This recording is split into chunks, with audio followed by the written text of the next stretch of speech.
वो हर बार तुम्हें अपनाएंगे चाहे तुम हर बार उन्हें ठुकरा देना।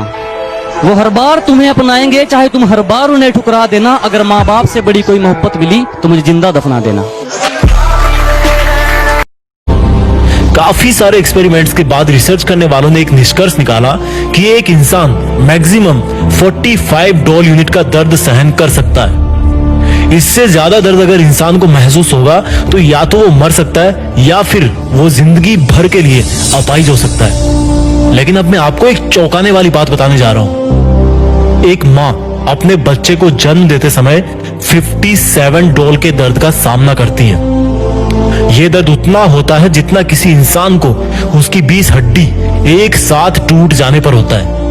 57 डॉल का दर्द किसी भी इंसान की जिंदगी में सबसे दर्दनाक और रिस्की काम होता है। एक माँ कितनी स्ट्रांग होती है और अपने बच्चे की जिंदगी के लिए कितना दर्द उठा सकती है, ये बात तो वो तभी साबित कर देती है जब उसका बच्चा इस दुनिया में पहली सांस भी नहीं।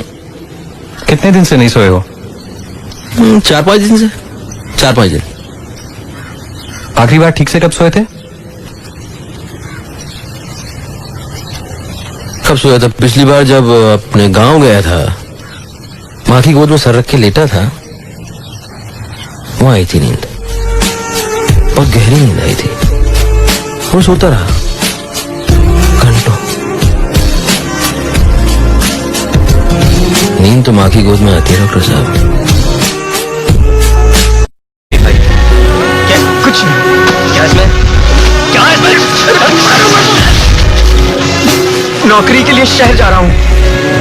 माँ ने रास्ते के लिए 2 रोटियां दी थी, कहा था भूख लगे तो खा लेना।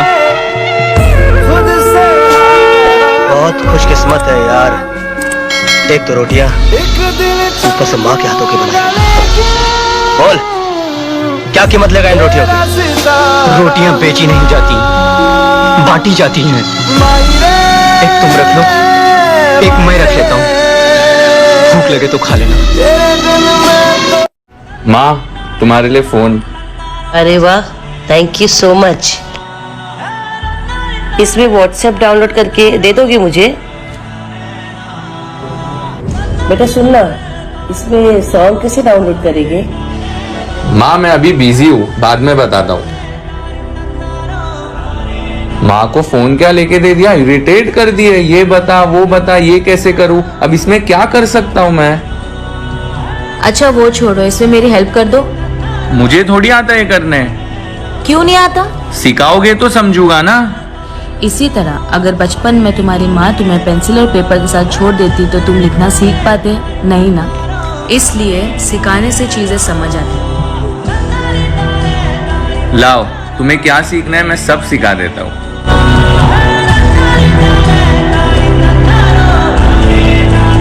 का पल्लू पकड़ के उनको एक बार बोला कि मम्मी मम्मी मुझे हीरो बनना है।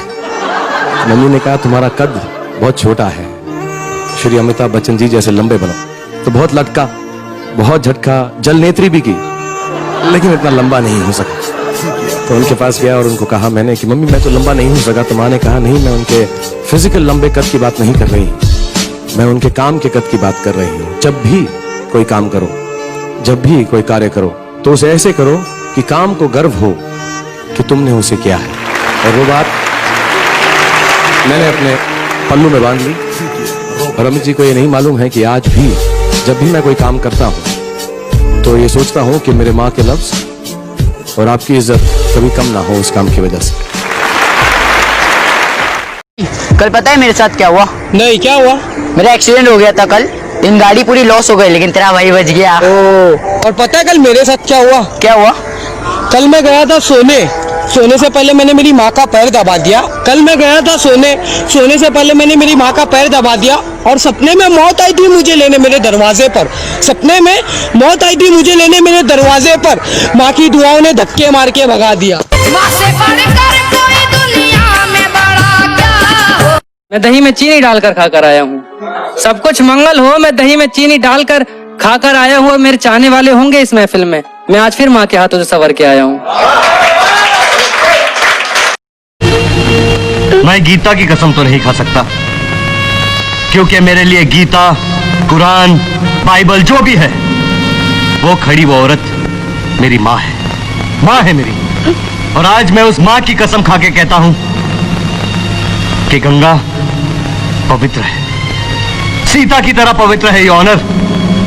इसकी एक एक बूंद में राम समाया था और है। मुकदमा वापस ले, वरना तुझे हम 354 में फंसाएंगे। अरे बुजदिल मेरी बात सुन, अगर बात माँ की इज्जत की होगी ना तो हम खुद पे 302 भी हंसते हंसते लगवाएंगे।